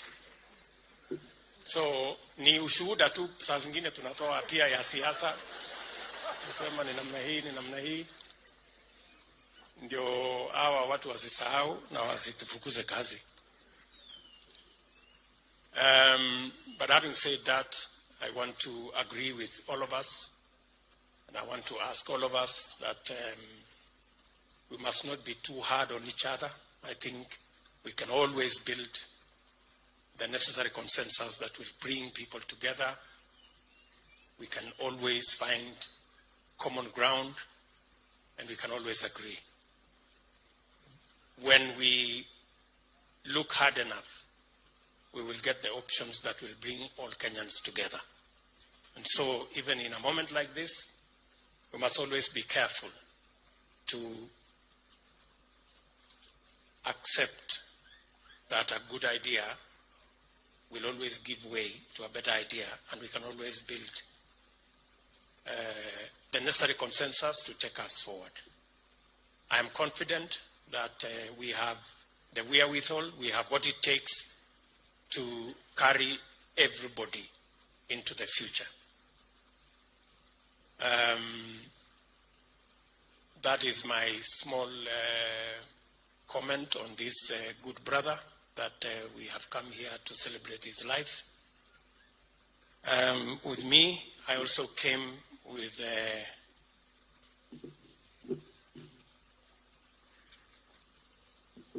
there is also the statement of my boss, His Excellency the President of the Republic of Kenya, who is very well known to this family, was a friend of Joe, is a friend of this family, and you know him well. And before I read his statement, finally, we have many other people here. Maybe it's just good for me to recognize them. We have ministers in our midst. We have Minister Amina here. Tumpigie makofi. We have Minister Mutai Kagwe, as you have heard. We have Balala, at least has spoken there. We have a native of this county, Minister Sicily. We are happy. And Sana. And then I don't know whether we have any PSs here. CASs, we have CASs here. CAS. Nyaga, mpige makofi. And CAS.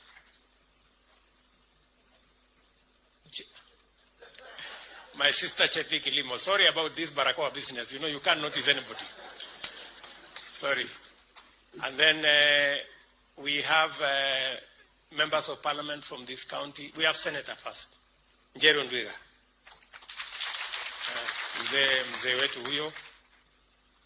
And then we have members of parliament from this county. We have Seth Mbarire there, a nominated MP.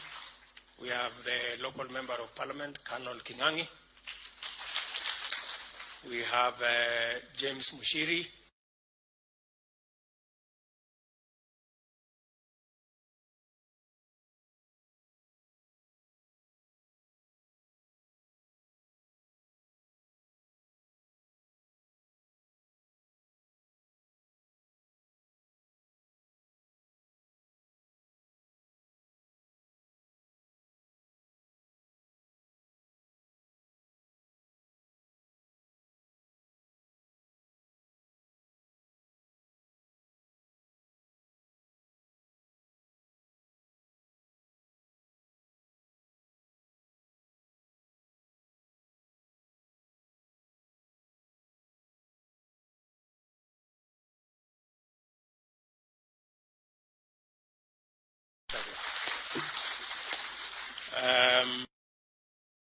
Sabina Chege, sorry. And of course, the Attorney General Emeritus, Amos Wako. His other name is Siswila, and he's also the headman of our village in Karen. So, I'm going to read the statement of His Excellency the President to us. Message of condolence to the family, relatives, and friends of the late Honorable Joseph William Dhiga Nyaga. It is with grief and a deep sense of loss that I send you this message of condolence and encouragement following the death of Honorable Joseph Nyaga. To the family, relatives, and friends of Honorable Nyaga, may the peace of our Lord Jesus Christ, which surpasses all understanding, keep your hearts strong and cover you during this difficult time. Honorable Nyaga, popularly known as Joe, was a social, humble, kind, generous, and courageous person. He was equally a hard-working gentleman whose diligence enabled him to shine in whatever task he put his hands on. Certainly, Honorable Nyaga's death leaves a huge vacuum among us that will be hard to fill, for he was synonymous with success and discipline. Honorable Nyaga demonstrated the virtue of consistency of purpose and exceptional dedication that saw him being sought to manage and oversee operations of key entities, both in the Republic of Kenya and abroad. And in all the places he served, he left an enduring mark of excellence. His unique ability to understand the challenges of the times and to use his skills to turn around both public and private entities to successful enterprises endeared him to those who served under him. His exposure to diplomatic and economic affairs, as well as international trade, earned him a diplomatic posting in Belgium and to the European Union before being appointed the Managing Director and CEO of Kenya Airways. We fondly recall how he successfully turned around the fortunes of the airline, making it the pride of Africa. At the opportune moment, Honorable Joe ventured into politics, where he extended his service delivery prowess by serving Kenyans as a legislator and as a cabinet minister. Indeed, Joe was a great person. He was a friendly leader, highly experienced in public service, and a very influential politician. What stood out most in my many years of interaction with him was his brilliance and clarity of mind when articulating matters of public interest. It is rare for someone to serve two administrations at the ministerial level, but Joe defied all odds. That because of his accomplishments and the trust that he earned from his appointing authority. It is in recognition of the distinguished service he rendered to the nation that he was honored and decorated by the state with the second-class Elder of the Order of the Golden Heart of Kenya. As a person, as a nation, we owe Joe a debt of gratitude for his long and distinguished service to the country and for his many accomplishments as a public servant. May you take solace from the word of God in Revelations 14:13, which says, and I quote, "And I heard a voice from heaven saying unto me, Write, blessed are the dead, which die in the Lord from henceforth, yea, saith the Spirit, that they may rest from their labors, and their works do follow them." End of quote. We pray to our Almighty God to rest the soul of Honorable Joseph William Dhiga Nyaga in eternal peace. Signed, Uhuru Kenyatta, President of the Republic of Kenya, 19th December 2020. Asanteni sana. Thank you very much.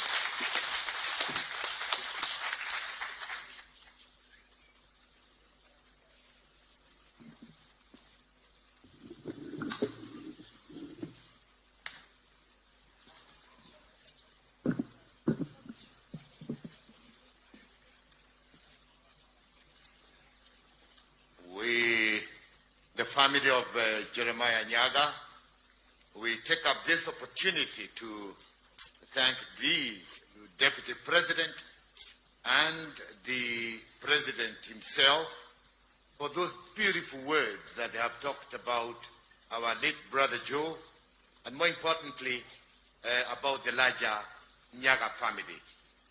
We do not take it for granted that you have come to represent the President, having come from all the way from Eldoret, and we are told yet you're going to another function. Once the Deputy President has departed because he is going to another function, before we hand over back to the church, we have two members of Parliament that are going to talk to us for a very, very short time, and two ministers who are sitting